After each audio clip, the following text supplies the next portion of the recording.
So for the record, we're here on 23 CF 1637 for digital court reporting. We have a live court reporter here. We're getting Mr. Solis from back. While we do, let me just put the preliminary things on the record. We have Mr. Sarabia and Mr. Diskey here from the state. We have Mr. Crawford, Watts, and Treatise here for the defendant. We're not doing anything substantive until we get Mr. Solis out. And then once he's here, I need to put a couple things on the record before we hear from everybody. Yes, Your Honor. So if you want to have a seat, you can. Okay. All right. If you want to stay there, obviously more than welcome to. I wanted to ask the court a quick question before he gets in. Sure. Formal rights here. All right, Mr. Solis is coming out. Hold on one second. All right, we'll just wait for him to get situated.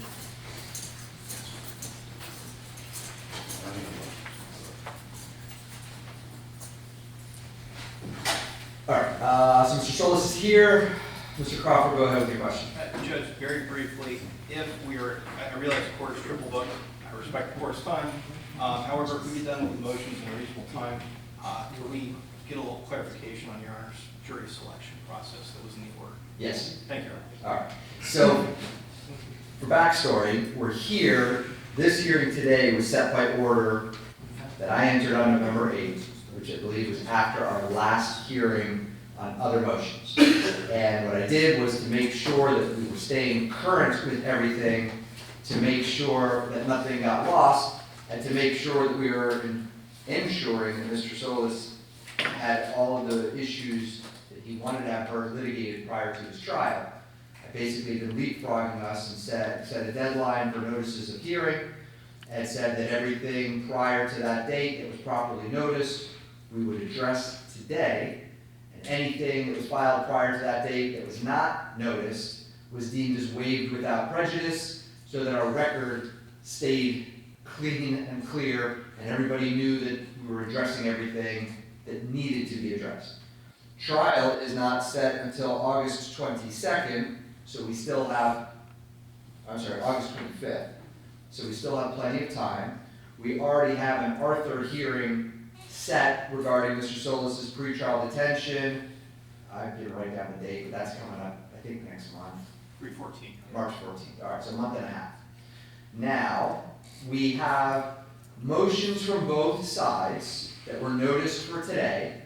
Based upon the motions that the defense has filed, I think it makes sense to start with the state's motion. It does. Okay. So, Mr. Sarabia, on September 19th, the state filed a motion to amend the notice of intent to seek death, and you wanted to add 2 aggravators. Is there anything that you did not put in your motion that needs to be addressed or that you want to be heard on? I do not believe so, Judge. Just to stress that while we always suspected and thought that there were some reasonable inferences from the evidence that these aggravators may have existed, we did not have the evidence to establish them that we felt we would need in order to establish them at the hearing. Since then, we did the depositions, and that one of the witnesses' testimonies was more forthcoming, and now that evidence is there to establish these 2 additional aggravators. And so given that, we timely did a motion to amend and add the additional aggravators. And I note that the rule says that upon good cause, the court can allow us to do so. I believe that that's good cause, because these were not facts that were, or testimony that was available to us before, because we're talking about young witnesses who have disclosed more complete information over time. Mr. Crawford, anything that you want to be heard on? Your Honor, Mr. Petridis is going to handle the All right, motions. Mr. Petridis, anything that you want to be heard on? Just briefly, Your Honor, we would object and argue this is not good cause. The state has had access to the witness in question for some time. This isn't a situation where he or she would have been on the run and they finally got to them and got the information. He's given multiple different stories, and we would argue that the fact that he's changed his story to now the current story, which they believe gives him 2 new aggravators, is not, in fact, good cause to allow this. All right, so let's start here. The state's motion was filed September 19th of 2024. Trial in this case is not until August of 2025, so there's still plenty of time before trial. And the the trial that we have set is technically our second trial date in the case, but based upon an agreement of the parties, so that we litigate issues, we moved the trial. We all agreed to move it early. We didn't wait till the last minute. But this case is set for trial because I have been keeping things moving to make sure that it doesn't languish, which is why I've set deadlines and why we're having these hearings. 782.04 paragraph 1B says that the state has to file their notice of intent and their aggravators within 45 days of the arraignment. There's been no objection to the state's initial notice of intent. Aside from the motions regarding declaring it unconstitutional, nobody's saying that the state is not in compliance with the statute initially. The same section, as Mr. Schroeder said, allows the state to amend the notice of intent upon showing of good cause. What the state's alleging, which I have no reason not to believe, is that the information that came up itself was not really gleaned or learned until the discovery process, and it was a defense deposition that, I guess, developed this additional information. Now, because aggravators require evidence, aggravators require findings by a jury, an aggravator or the fact that the state is relying upon an aggravator does not in and of itself prejudice a defendant any more than the fact that he's on trial for first-degree murder and the state is seeking the imposition of death penalty. It simply gives them another avenue or another theory under which they could proceed. So I don't think that there's any prejudice, not that that's even the standard here, but I don't think in any way there's any prejudice to Mr. Solis. And because of the time that we have between now and trial, I don't think that there's any prejudice to him or any prejudice is cured by the time, and we can always grant more time to prepare for trial if we need to.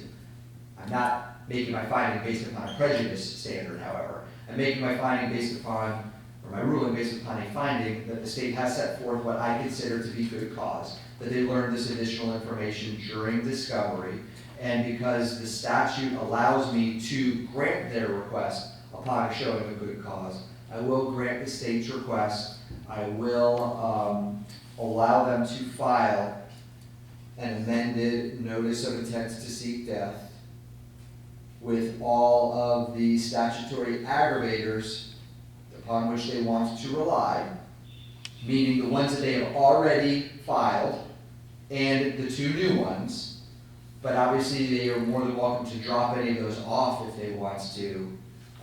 But whatever amended notice that you file, that's the ones that you're going to proceed to trial on.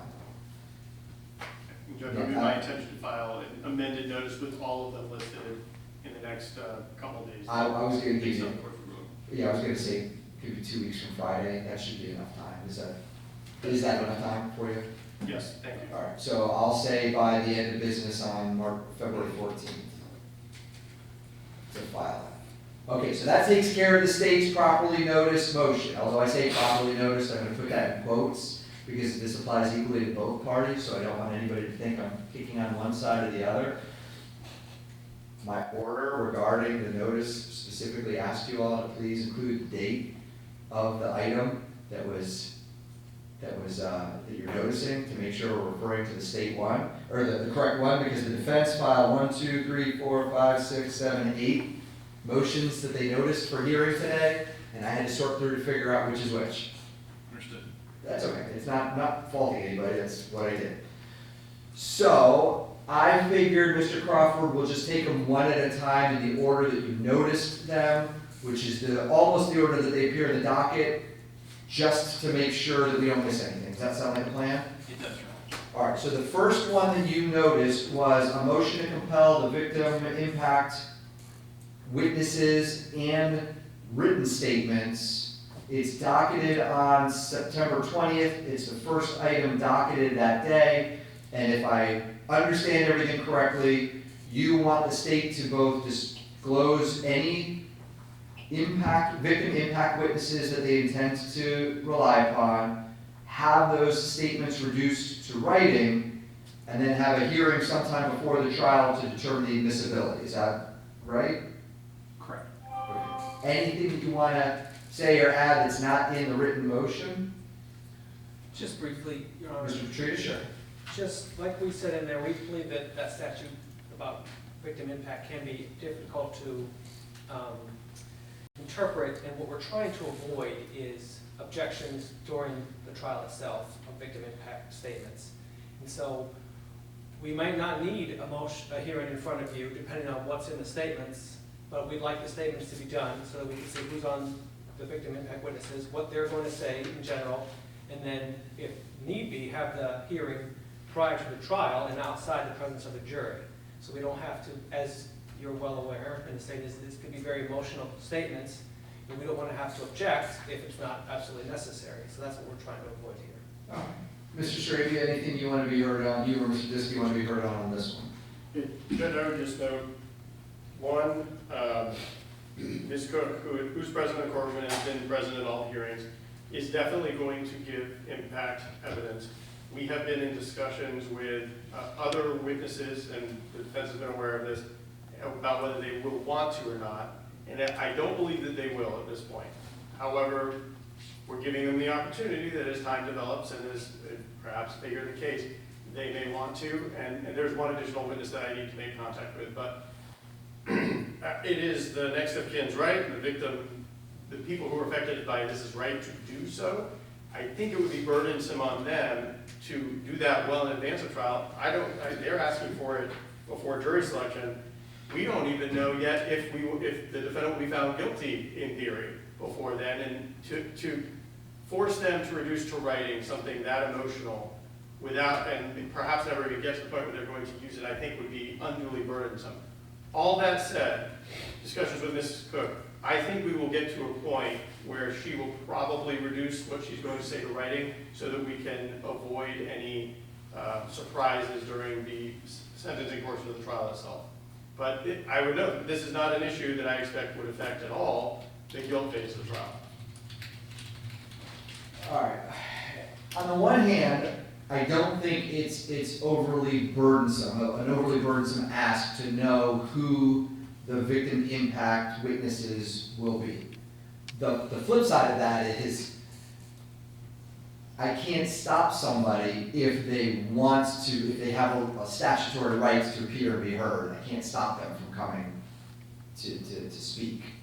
So here's what I'm going to say. This is almost a be careful what you wish for. I mean, you're entitled to engage in discovery. I will grant this request in part. Now, I'm not, because trial's still coming up and everybody, I think, has a lot more things you probably need to worry about. So I'm not going to make this an immediate thing. But I am going to ask the state to discover a list of all potential victim impact witnesses. Basically, anybody that you all believe who's going to, or would want to, or might want to testify and give an impact statement, who has a statutory right to.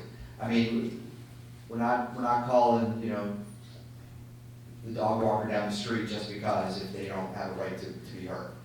I'm going to set a deadline, but I'm not going to do it up front that way. Because here's the other thing. I mean, these are people that you're asking me to put on the spot months in advance to ask whether or not, should there be a conviction and we get to a penalty phase, if they're going to want to speak. I mean, we're asking them to commit a lot too. So I'm going to set the deadline because you all obviously are going to need to prepare your guilt phase trial strategy as well as any penalty phase trial strategy. I'm going to say that list needs to be by the end of business. I'll tell you what, I'm going to do July 7th. That gets you after the holiday weekend in case anybody's on. So I just want you to discover the list of everybody. That way they can talk amongst themselves and decide who they think is going to be. Now here's the issue, I don't know that statutorily I can exclude anybody, so I'm basically going to ask the state to think of everybody that might possibly testify. You obviously, the defense is allowed to engage in discovery, you're allowed to talk to them. I don't know if the state is going to have their primary one reduce their statement to writing. I'm okay, I'm not going to order them to have all of these people reduce their statements to writing. While I appreciate that we're trying to avoid objections, I'm now limiting them as to what they can say also. I'm now basically asking them, rather than coming and speaking on their own and having it be fluid and having it be spontaneous, for lack of a better word, I'm asking them to basically prepare written statements that they're now going to read into the record. And I don't want to limit them to that if that's not what they want to do. I will say that if any of them do prepare any written statements, to discover that to the defense, I'm going to ask the state to, if they do, to provide it to you all, and then I'm going to ask you to discover it to the defense upon receipt. And I will allow, rather than us having a hearing, I will allow you, the defense, to file a motion in limine regarding the victim impact the contents of the victim impact statements. So if there's something that you all believe that you anticipate somebody testifying or saying, or if you do get a written statement and you see something that you believe is objectionable, I'll allow you to file a motion in limine. We can address that outside of the hearing of the jury. But I don't think we need to do that before we ever even pick a jury, because the jury's never going to hear that unless we get to a penalty phase.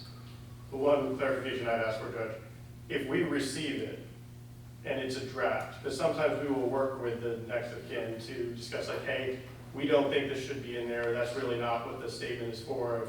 We will work with them in advance to try and eliminate things that might be a problem. That is not what the court is talking about, or the court is talking about what could be the final product. Right, no, I'm simply saying if they send you something saying this is what I want to say, or you said that the next of kin who's here today had indicated that you were going to work with them and that she may reduce her statement to writing. If you get that, please provide that to the defense. Okay. I am not holding anybody to their written statement. I'm not saying that if they write it down, that's the only thing that they get to say. But if those are going to be the contents or the types of things about which they are going to speak, the defense should know in case there is something in there that is clearly not relevant or would be objectionable. That way they can raise it and we can address it outside of the hearing of the jury. I don't think that anybody wants to interrupt a victim impact statement. And I know that the defense doesn't want to do that either. But the other thing that I don't want to risk is hypothetically they do say something that would be objectionable or could be objectionable, and we make it all that way, and now we're having to deal with something that we could have avoided in advance. That's all. So I will say that by end of business July 7th, the state needs to get a list of any potential victim impact witness. Anybody who decides, who thinks that they might want to provide a victim impact statement needs to be on your list. You need to send that to them. Anybody who reduces their statement to writing or gives you a draft of what they want to talk about, I'm simply going to ask you to provide that to the defense. Obviously, the defense is allowed to investigate victim impact statements in discovery because the penalty phase is a whole separate proceeding. And I'll allow or entertain any motions in limine regarding the contents of the impact statements, but that does not need to be addressed necessarily before we pick or swear a jury. So then, Judge, you do want us to provide any draft that we get? If you do get something, yes. And if you want to note it as a draft, that's fine. And if you want to let them know that you've already talked to the person and said they're not talking about these things, that's okay. You all have been doing a lot of work behind the scenes without me. That's what lawyers do. If it's something that you think I need to know or address, somebody bring it to my attention. If you represent Mr. Crawford or Mr. Petridis or Mr. Watts, that you know that the person said this, you're not letting them talk about that, and it's not an issue, then they just won't bring it up to me. Or if you all want me to remind the person not to say something, I can do that too. I'm trying not to make, I understand the ask, I don't think it's unreasonable, an unreasonable ask. I'm trying not to put too much of an onus on these people who have a right to come and speak. So I'm not trying to tie anybody's hands. All right, anything else on the first motion? No, not from the defense, Your Honor. Second motion that I have is a motion in limine regarding photographs. It's docketed September 20th, 2024. It is the second item docketed on that day. So, all right, Mr. Crawford, here's my concern. It's a motion to preclude pictures that are either too graphic or are cumulative. I'm sure, Mr. Stravia, how many pictures do you think there are in this case?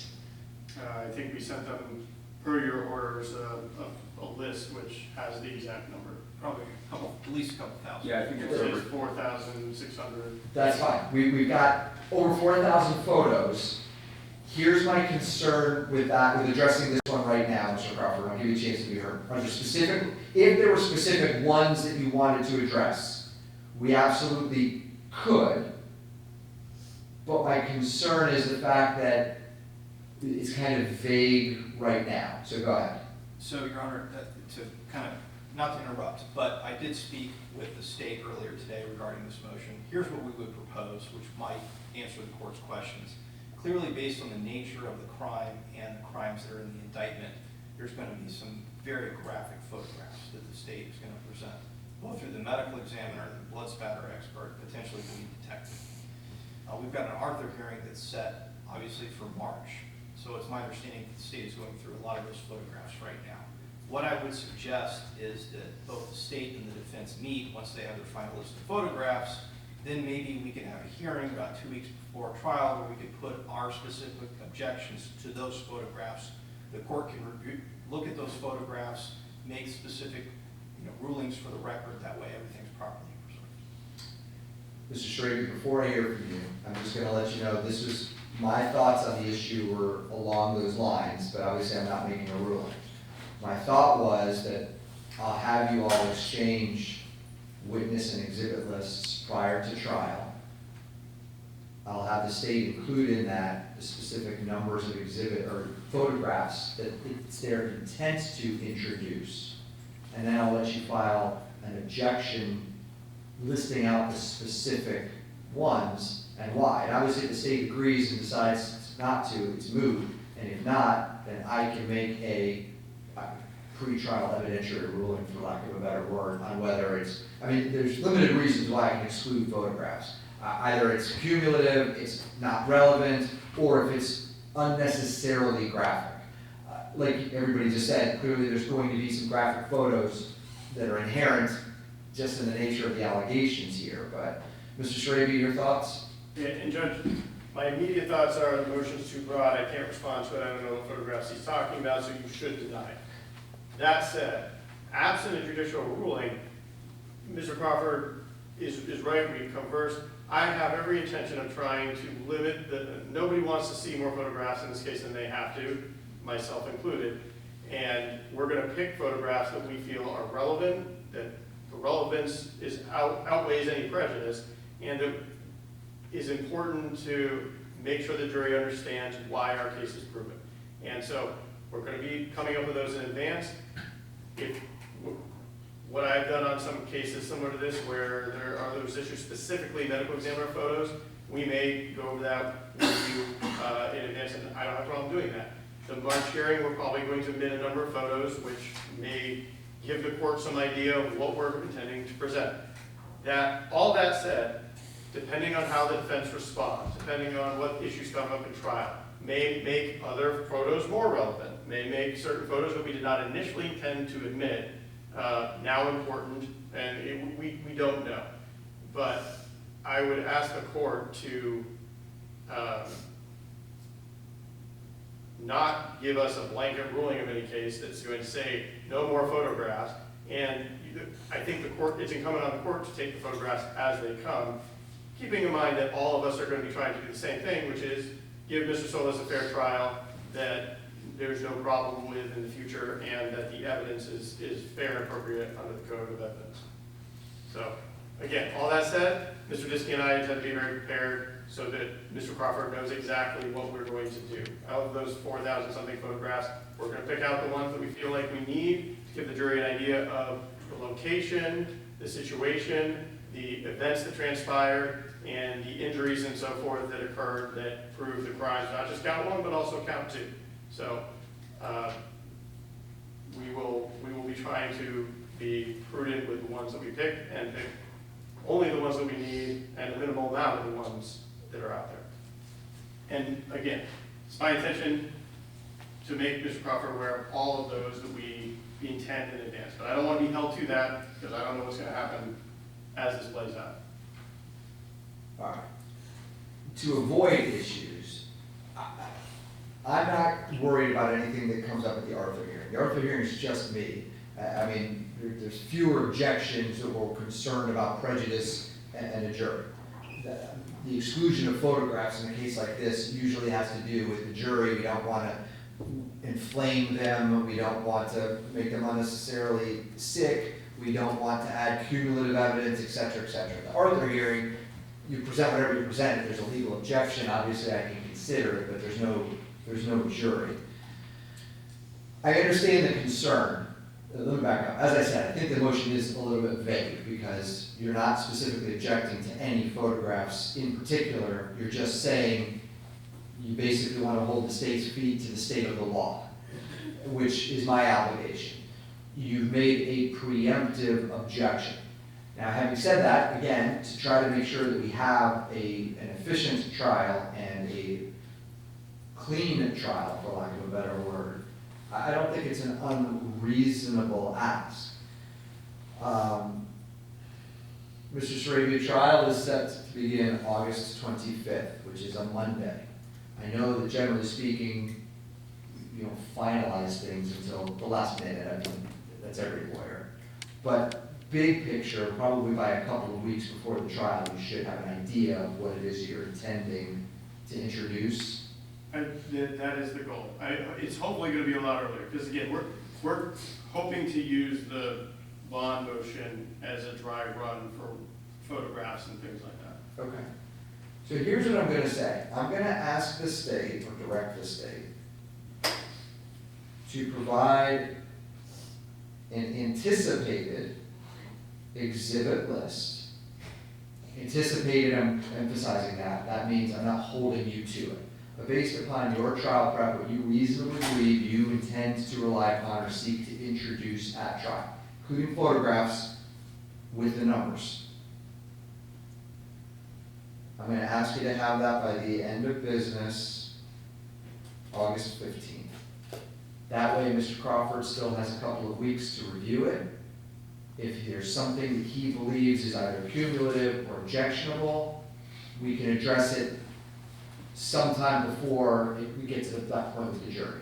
So the one thing about an exhibit list, because there are multimedia exhibits, surveillance videos, photographs, depending on some of the things that I've already discussed with Mr. Crawford, stipulations to certain surveillance videos, we could do one exhibit per video, we could do one exhibit with all the videos. I just a list of the items that you intend to introduce, meaning if it's just a list, meaning if it's a redacted video, however it's identified in the discovery. If it's a photograph, simply the photograph numbers. I'm assuming that they all have file numbers or something. Some way that without them having to hunt and peck, the defense can reasonably identify what it is that you're referring to. That's all. And it doesn't need to be a spreadsheet. I'm not asking you to give something to the clerk so that they'll know as you're moving things into evidence. I'm simply meaning so that their biggest objection here is photographs, so that they can take a look at it, look at the photographs to see if there's something specific that they're objecting to. That way they can lodge their specific objection and we can narrow it and address it. We can do it one of the days during jury selection or before or after, outside of the presence of the jury, but that way both sides will have an answer before we ever get to that witness.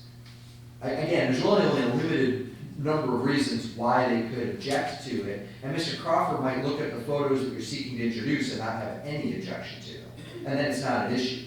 But at least that way, to his point, we don't have to stop with every photograph and take the jury out. And then the last thing, Judge, is due to my personal availability, could we do the 19th? Because the 15th would be That's fine. a problem for me. That's fine. I'll say end of business on the 19th. That's reasonable. It's still a week and a half before trial, which is still plenty of time for the defense to look at them and see if they have any specific objections. All right, anything else on that one? There you go. All right, the next one is the motion to compel the penalty phase witness list. It's docketed September 20th. It's the third thing docketed on that day. And my understanding is you just want a separate list of who they anticipate calling during the penalty phase? That's correct, Your Honor.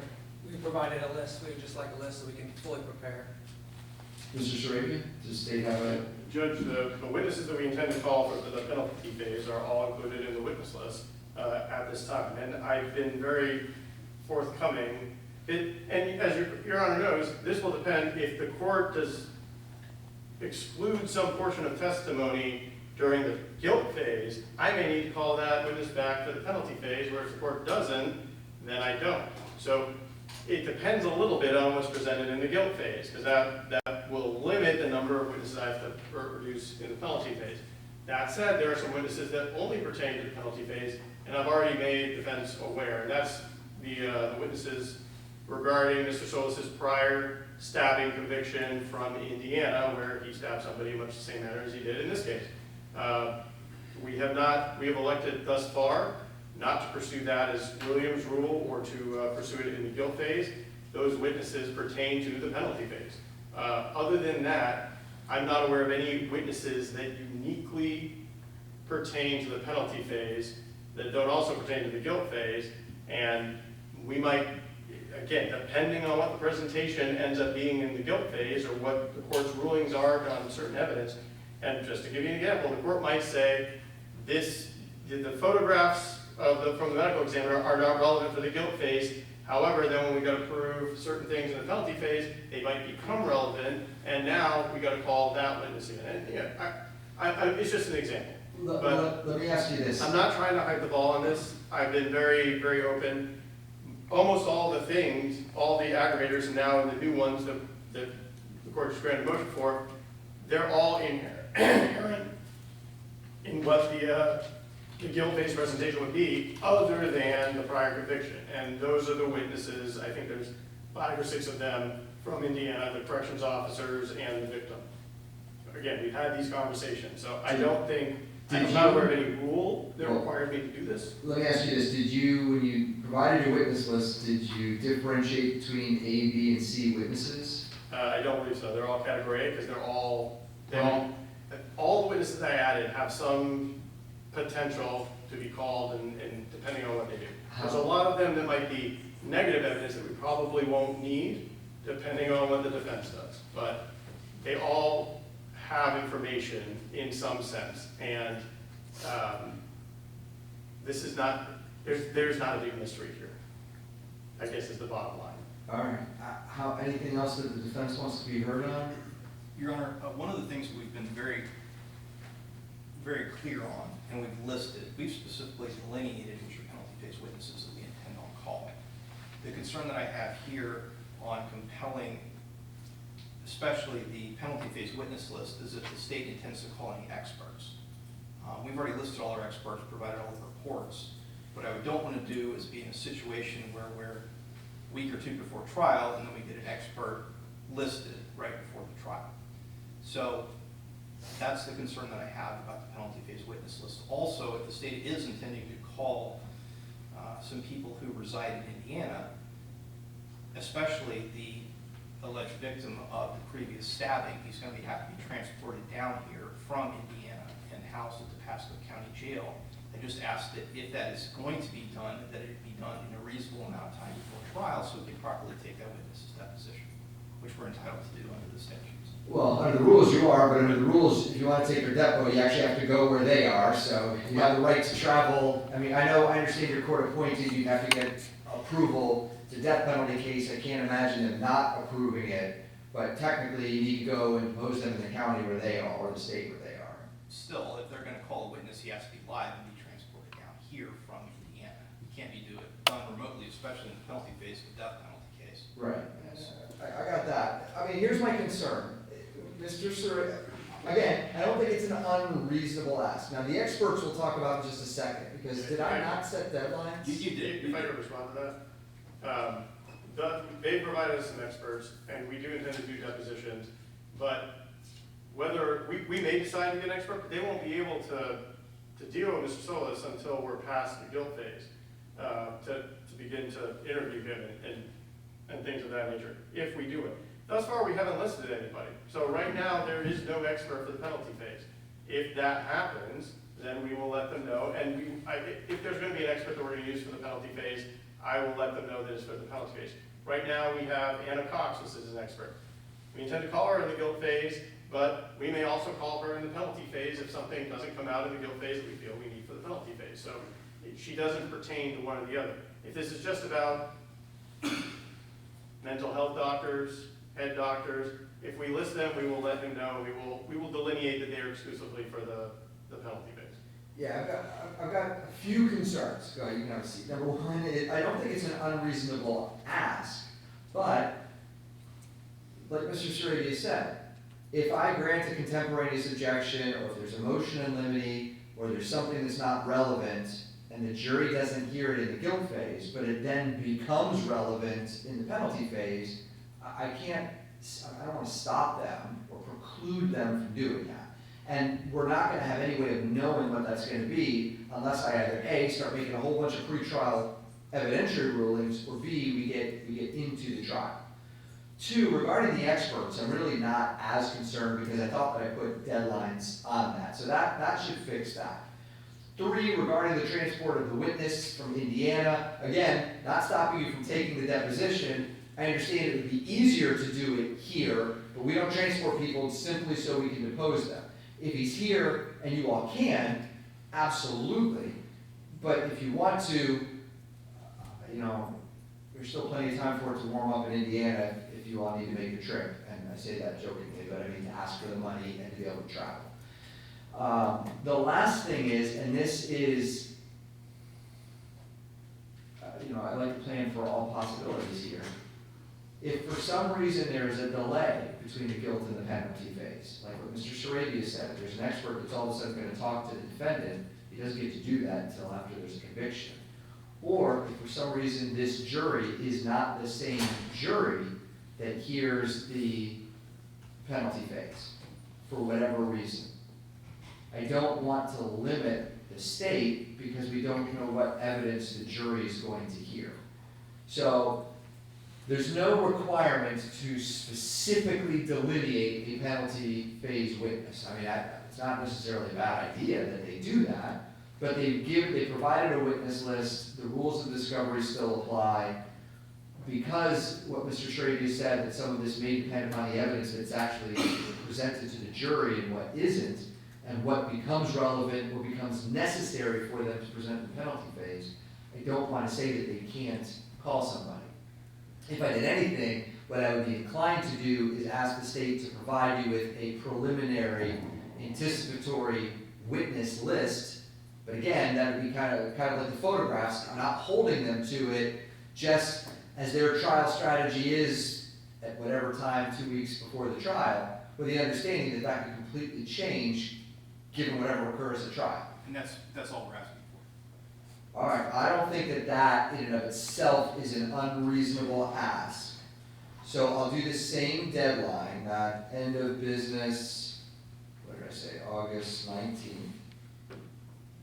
An anticipatory witness list for the penalty phase.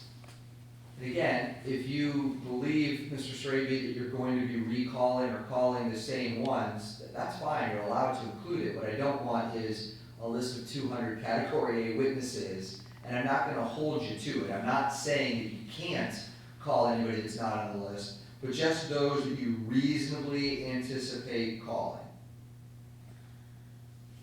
That way, if there's something there that they want to address before we get to that point, understanding that until there's a conviction, talking about a penalty phase is kind of, it's not entirely right. But obviously we want to avoid delaying the proceedings as much as we can. All right, so anything else on that motion? There you go. All right, motion number 4, what I'm calling it, September 20th, it's the motion to disclose the grand jury testimony. It's the fourth thing that's docketed that day. Now, upon reading this, my understanding is that you're asking me to disclose grand jury testimony because you believe that a witness has provided inconsistent statements and that their grand jury testimony is also inconsistent with other statements that they made?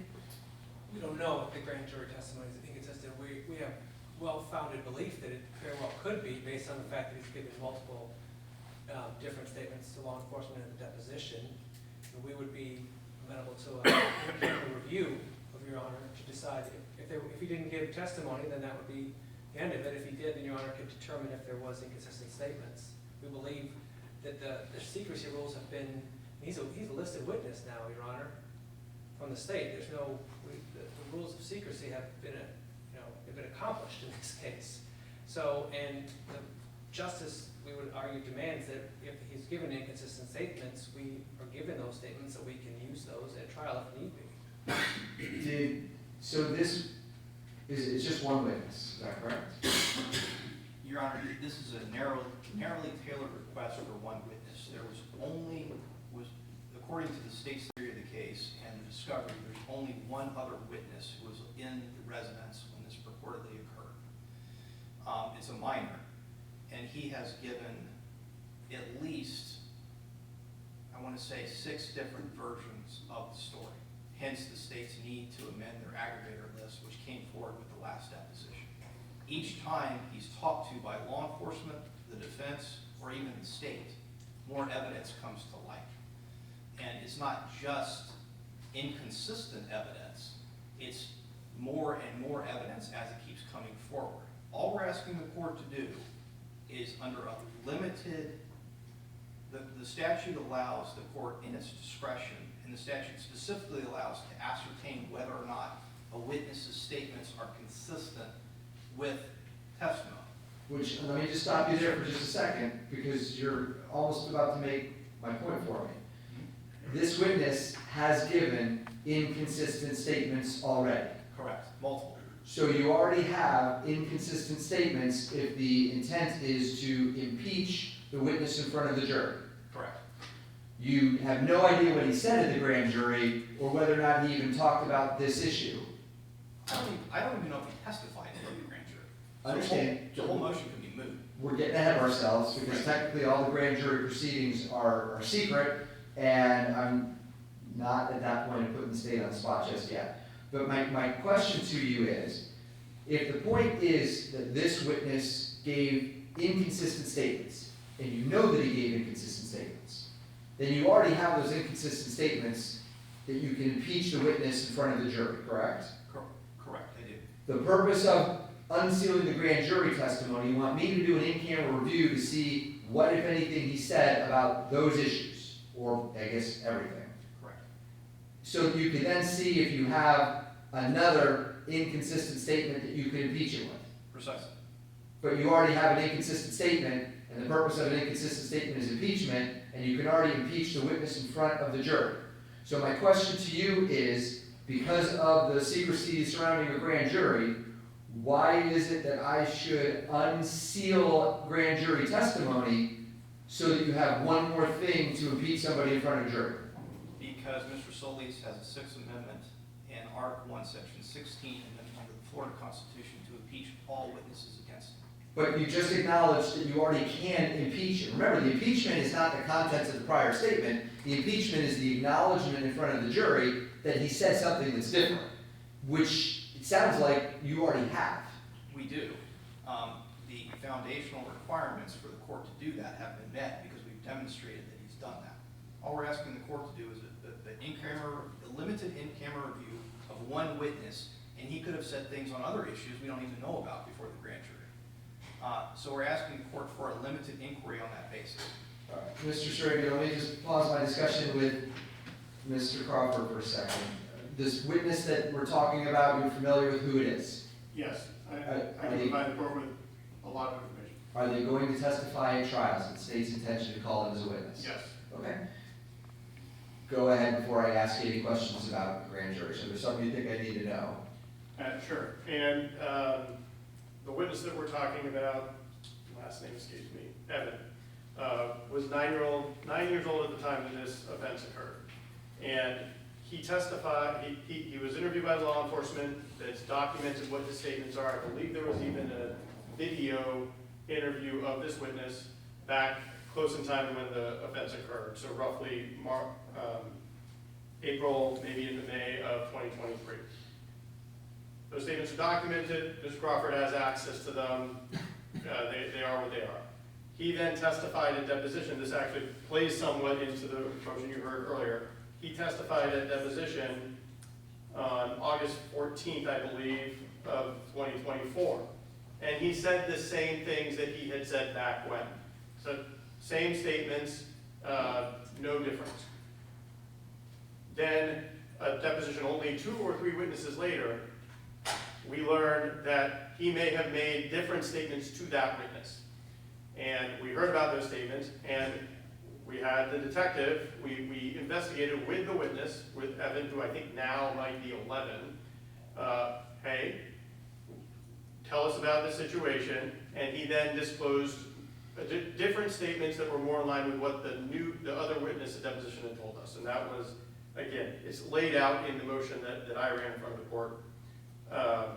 So August 28th, we had that conversation. So now there is, for the first time, a new set of statements that is not contained in the police report or in the depositions. And we've agreed, without even coming before the court, that Mr. Crawford could do a new deposition of a child witness because there are new statements. So the court is seizing on the exact thing that the state would be arguing in regards to these statements is, if there was completely different statements that I was aware of by a witness that testified at grand jury, theoretically, I would disclose that or have a duty to disclose that. However, if they are statements that are just the same as other statements that were made, I do not have a duty to disclose that, and Mr. Crawford has already everything that he needs. And there is no indication, and I don't think there's been any suggestion, and Mr. Crawford hasn't made a suggestion, that this witness did testify at grand jury and testified to something different than any of the statements that we are now currently aware of. So if I hear you correctly, his prior statements have allegedly remained consistent, and after a third party said, oh, this witness told me this, you went back and talked to the witness about that issue, and then he added additional information to his prior statement.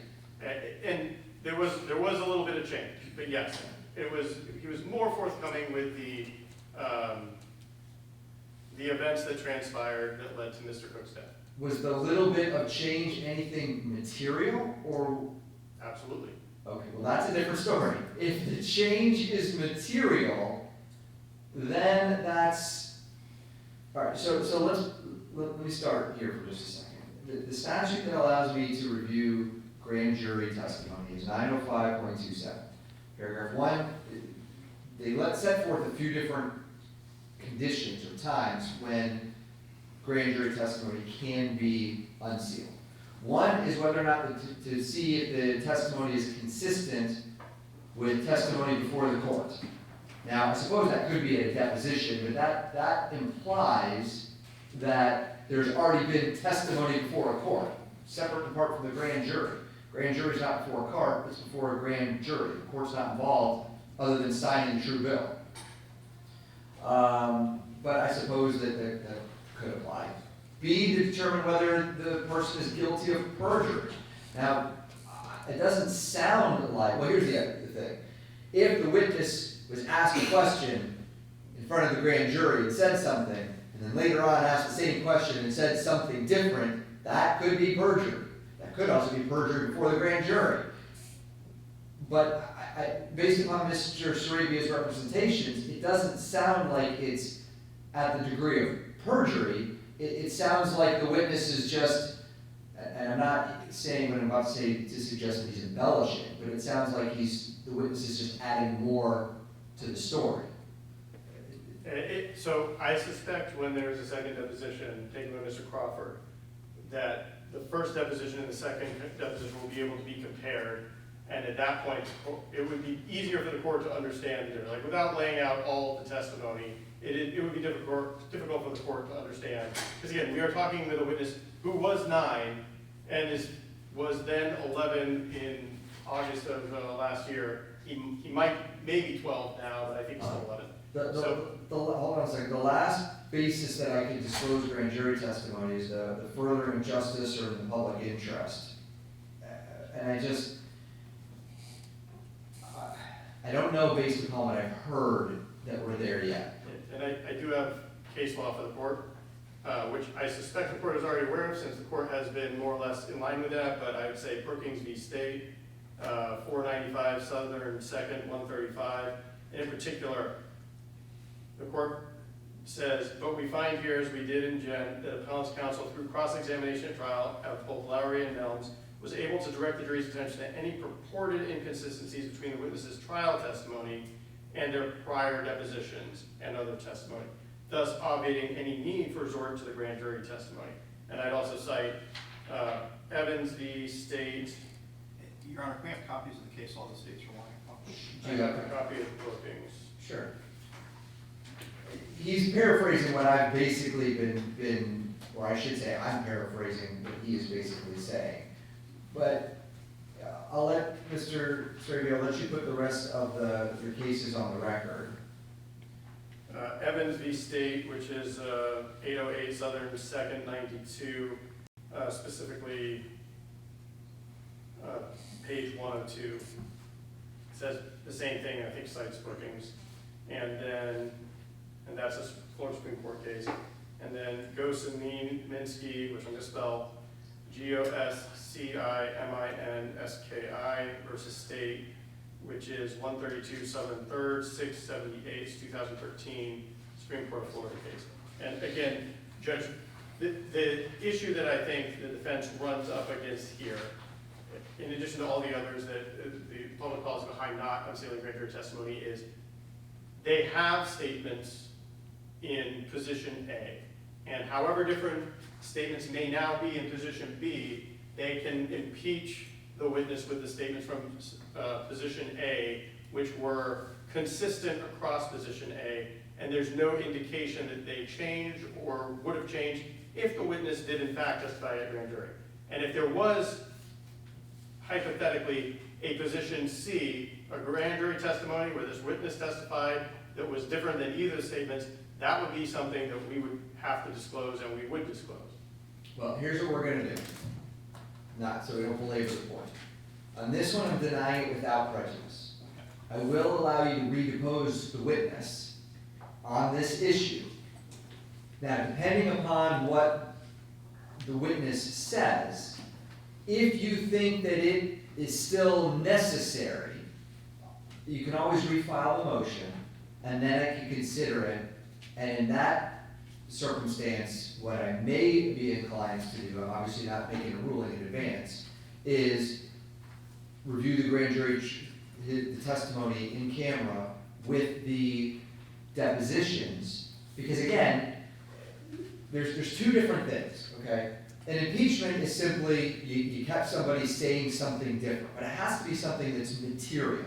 Now, the state already conceded that what's added or changed is material, so I don't really need to make a finding. I mean, if the issue was the color of somebody's clothing, that's not necessarily material. If the issue was the color of a traffic light in a crash, that would be material.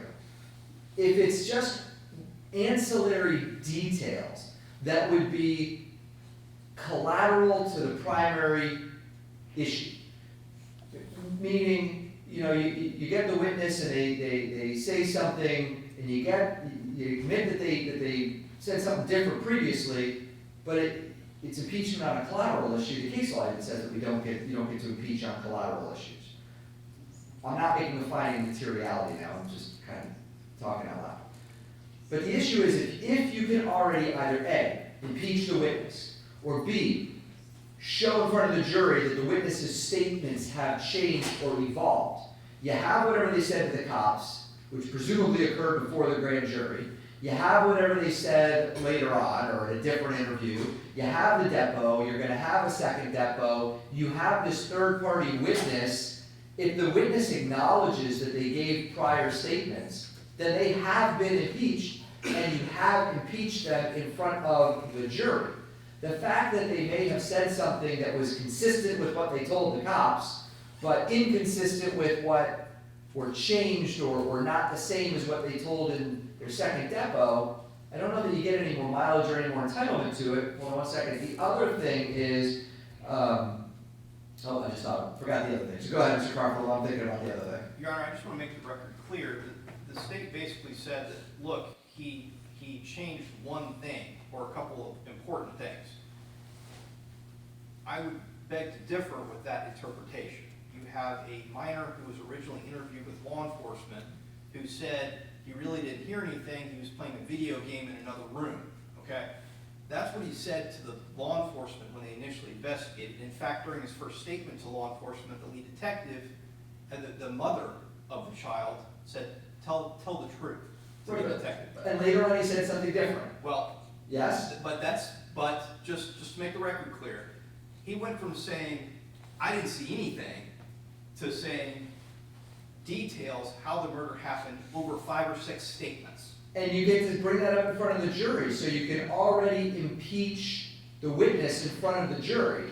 So my question is, unless it somehow vitiates the finding of probable cause, the fact that we're talking, and let's also not, I'm trying not to lose sight of the fact that we're talking about a child here, okay? So there's and I'm not saying one way or the other, but there's a big difference between a child saying, making something up or completely changing their story because it's a fabrication, and another thing because a child either remembered something or had something remembered for them.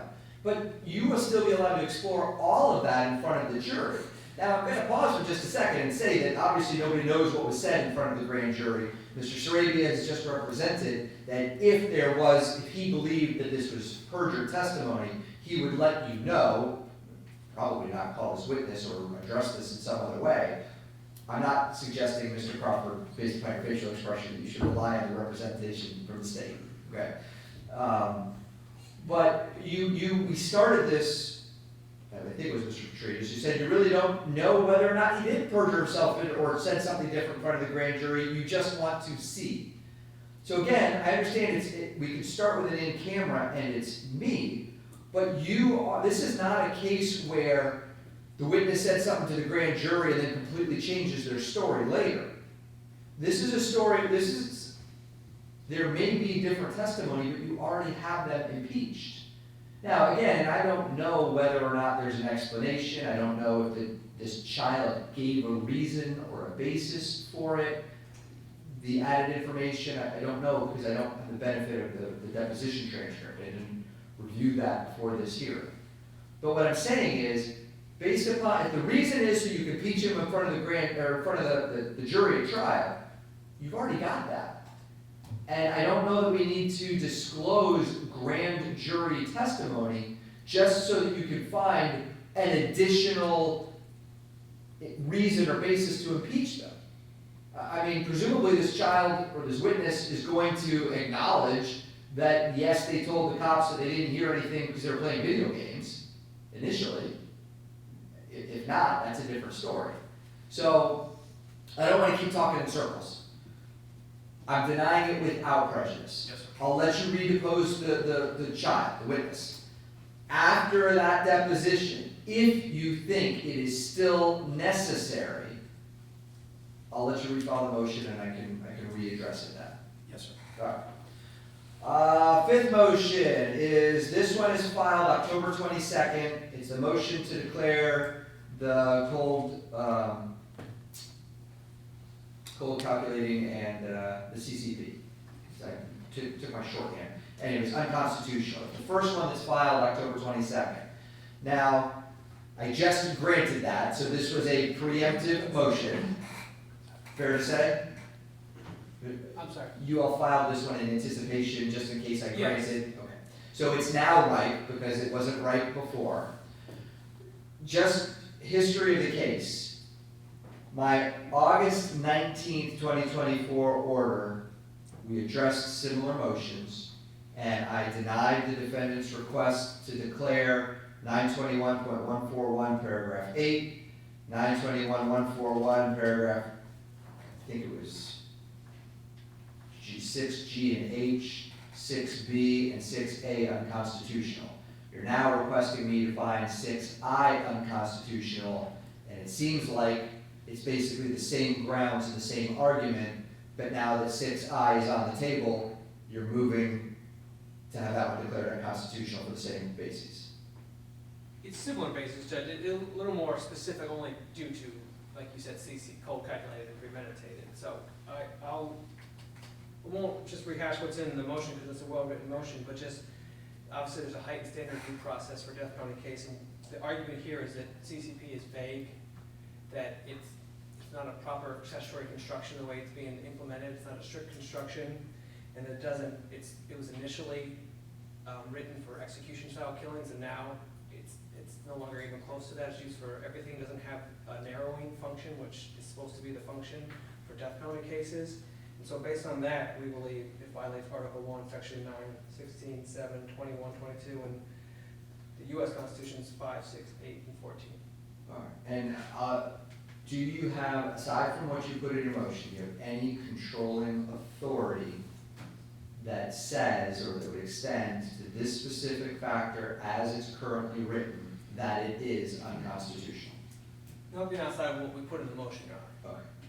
Mr. Strebe, any argument that you want to make? Just briefly, Judge, I would cite to Smith v. State, which was a 1982 Florida Supreme Court case, 424 Southern 2nd, 726, and page 733, court says, we reject the contention that paragraph 5I at the time, is void for vagueness. So this exact issue has been ruled on, and it's been well established.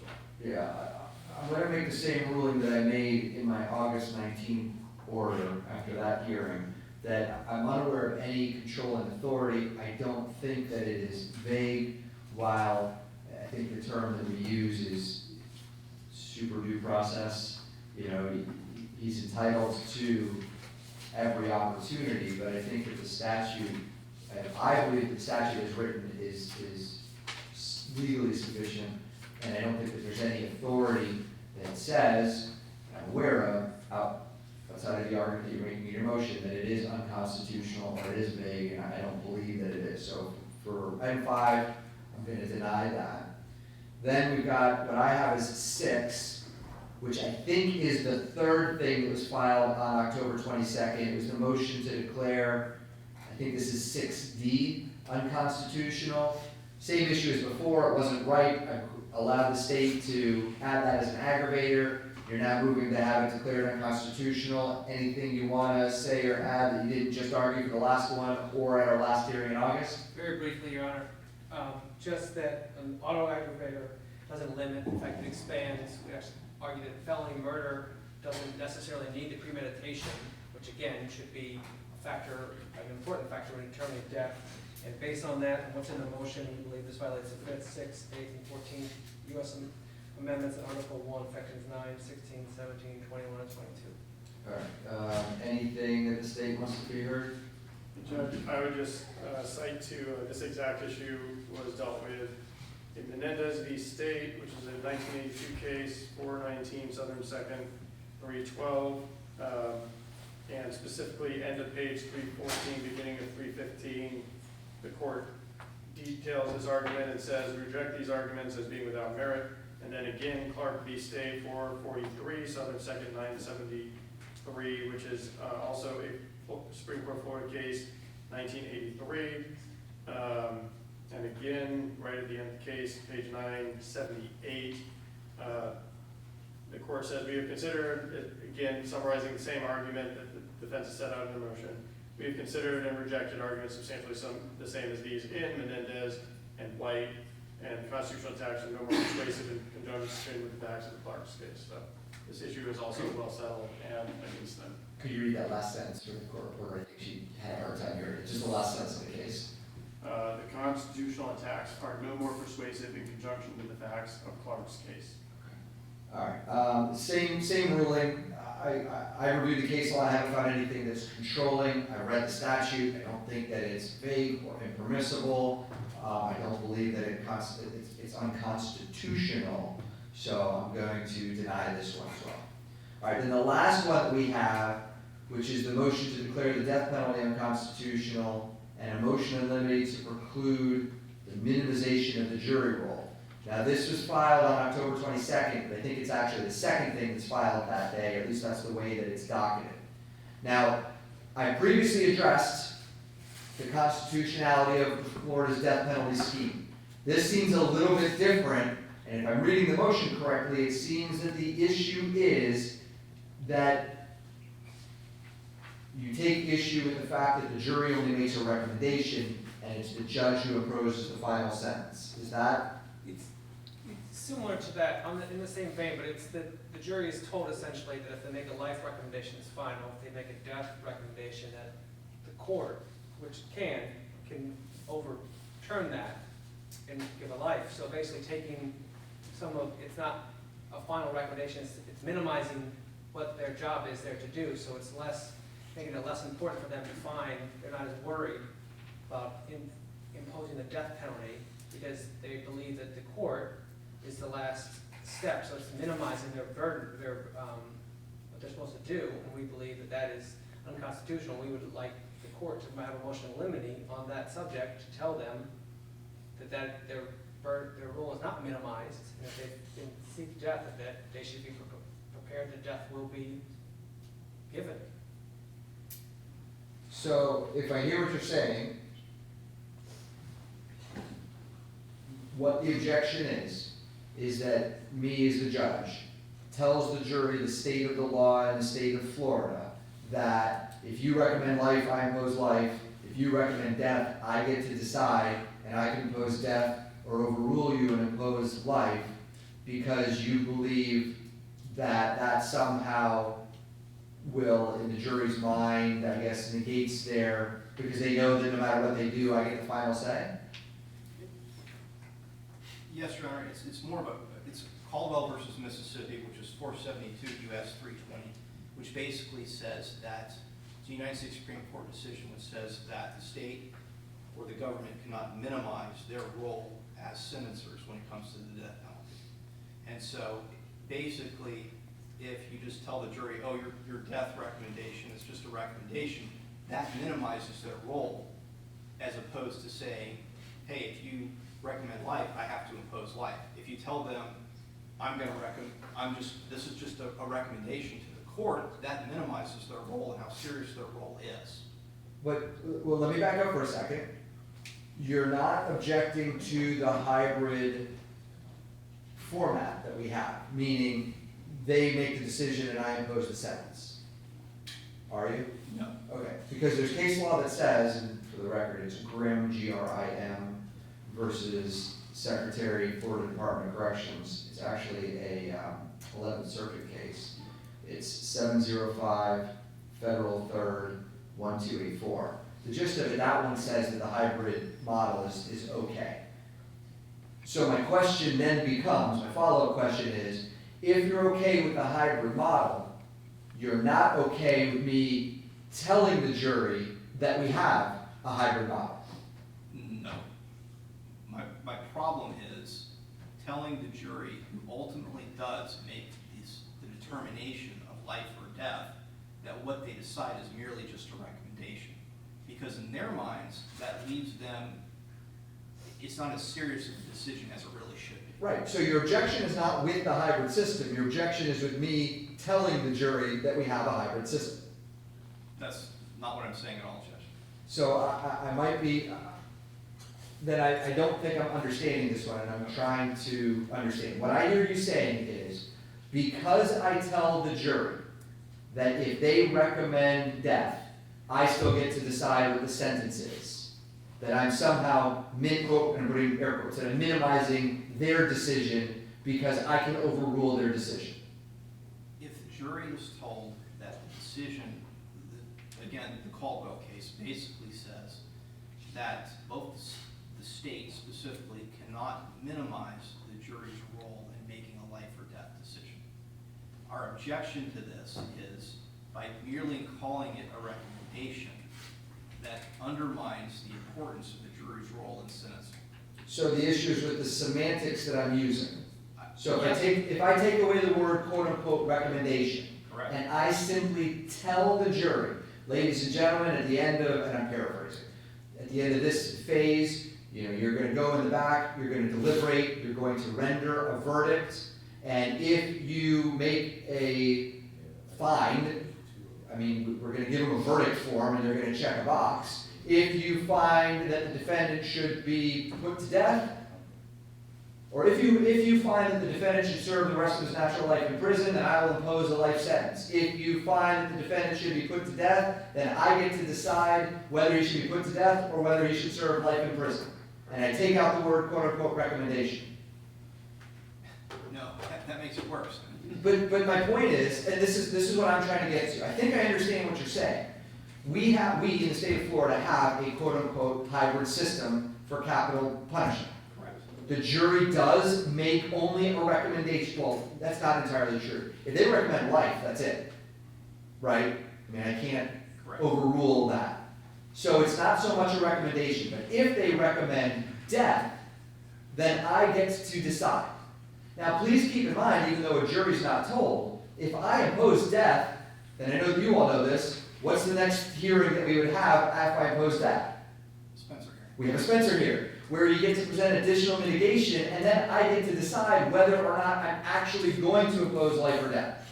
We clearly don't tell the jury that, but we do have not only a hybrid system, but we have a hybrid system where we give the defendant the proverbial second bite at the apple to present mitigation, so that the court could still impose a life sentence.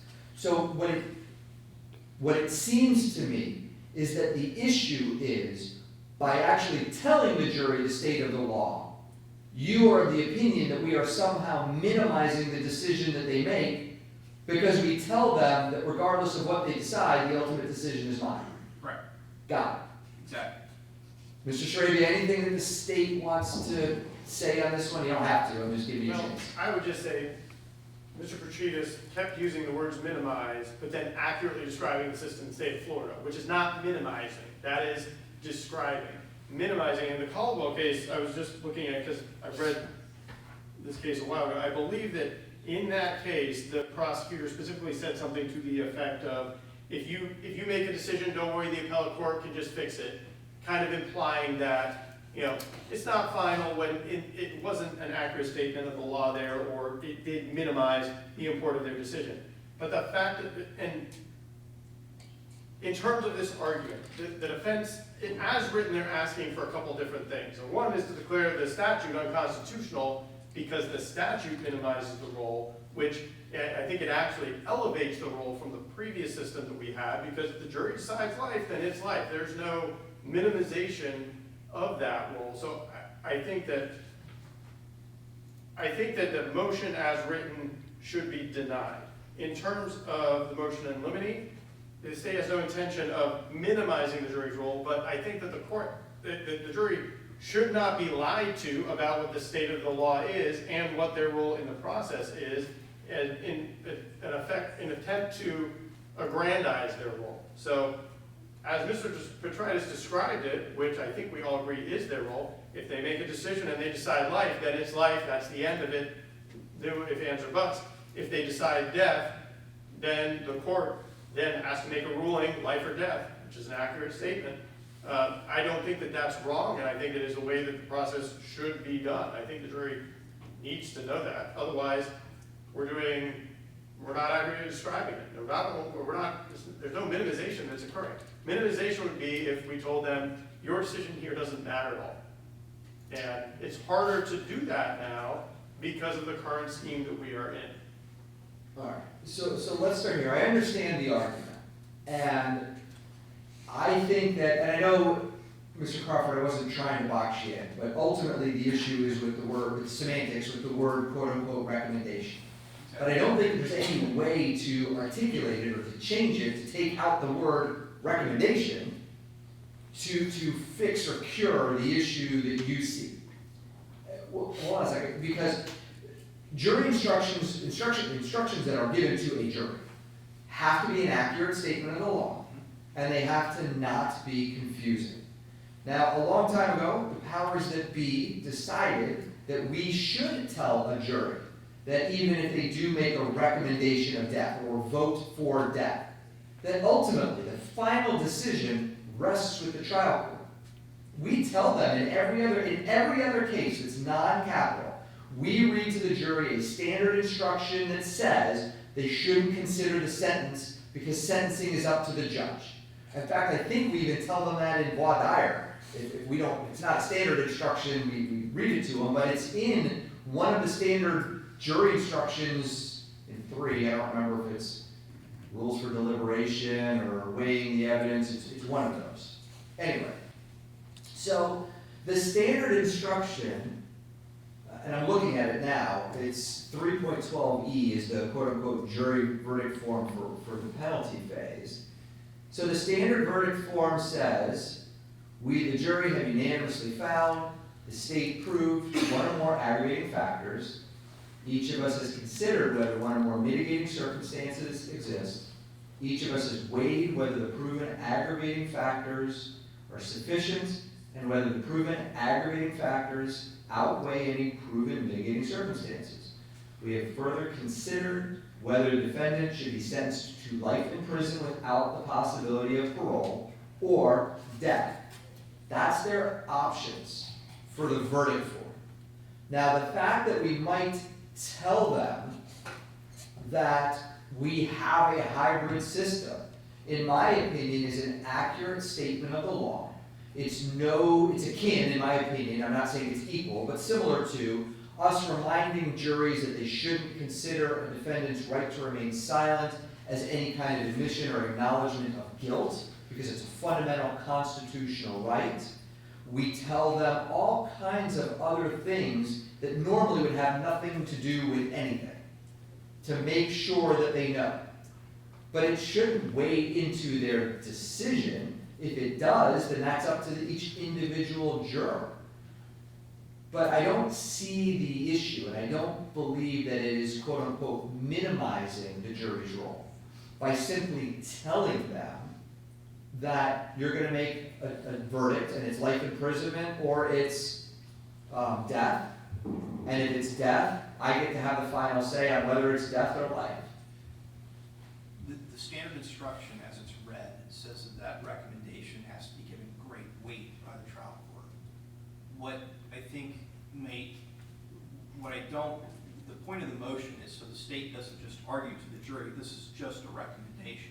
I'll fix that for you right now. If the argument is, or if the motion is that the state can't argue to the jury that your decision doesn't matter because it's my say, this is only a recommendation, I'll agree that you're not saying that. I agree with that as well, Judge. Okay, so the state cannot argue to the jury. And I can only fight the motion that they're right. I understand. I'll say this, we're going to talk a lot about it when we death qualify this jury anyway, which, by the way, is one thing that is different from death penalty cases, is that we get to qualify the people who sit based on that one specific issue. So I'll agree that the state may not argue to the jury in the penalty phase, the penalty phase, that their verdict is only, quotes, a recommendation. There we go. Anything else on this one? No, Your Honor, we'll reserve the balance and renew it as argued within the motion itself. That's fine. And I'm going to do a very brief written order. It'll kind of be along the lines of my last one, where it simply identifies the motion and gives my ruling. That way there is a written order for you, in case you want to do anything with it. Now, it's 4:45. I do actually have some other hearings. Understood. Is there anything that we have to address today? I don't believe so, Judge. With the court's order of the juror questionnaire, Mr. Sarabian, I spoke with that earlier today. We have a draft going. The order didn't specify what you wanted and what subjects to address in the juror questionnaire. I assumed, based on what you put about the individual voir dire, that it would be hardship, death penalty, pretrial publicity.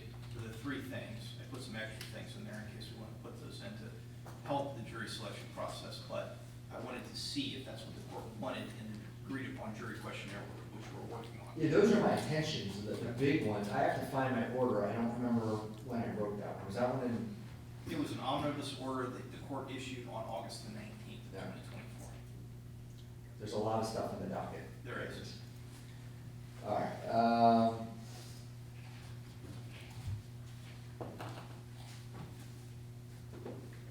It's on page 7 and 10 of your Honor's order.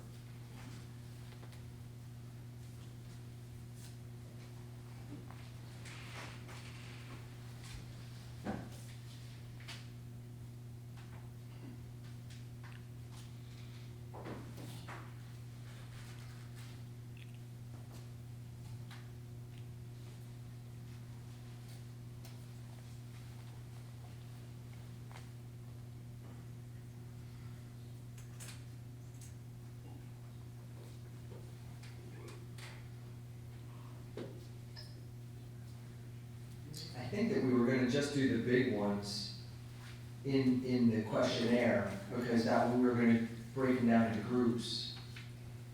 When you say big ones, would be those three topics? Right, Okay. right, those are the main issues. I mean,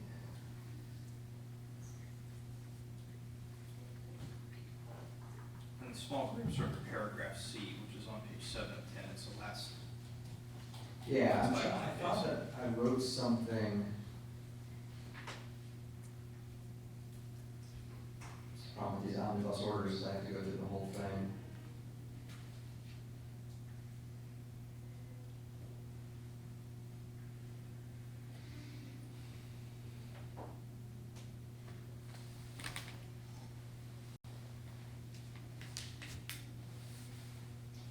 All right, I don't see what we talked about. Yeah, we're gonna have them come in, we were going to, right, the length of trial, nature of the charges, any familiarity with the, if you all want to add extra things into that questionnaire that they're going to fill out, that's okay, we're gonna have, they're bringing in 500 people, we'll see how many actually show up. We're gonna break them up into groups, we're gonna stagger that group into, I think about 50 at a time, I'm just reading here. And then we're gonna bring in around 20 so that we can address the big topic issues. So yeah, if you wanted them to have a questionnaire in advance about those big topic issues, so that you could talk to them, we would know, that's fine. If you wanna add extra things into the questionnaire, if you all agree, that's fine, it's an agreed upon questionnaire.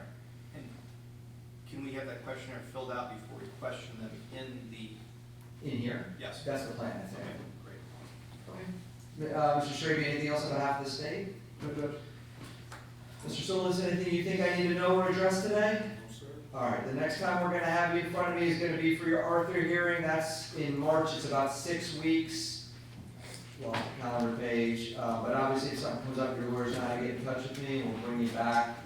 Then, yeah, I'm trying not to set anything, I got it set at 10, trying to keep my morning docket very, very small so we can roll right into it. I'm gonna also say real quick with that, whatever you all want me to consider, you're publishing in the hearing. I don't want hours of footage that you all expect me to go back and watch on my own and then make a ruling. Whatever evidence you want me to consider, we're publishing here.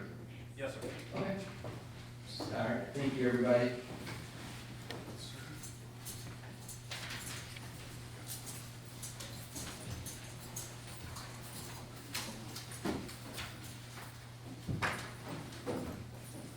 All right, for digital, we're gonna go back to you in just a minute.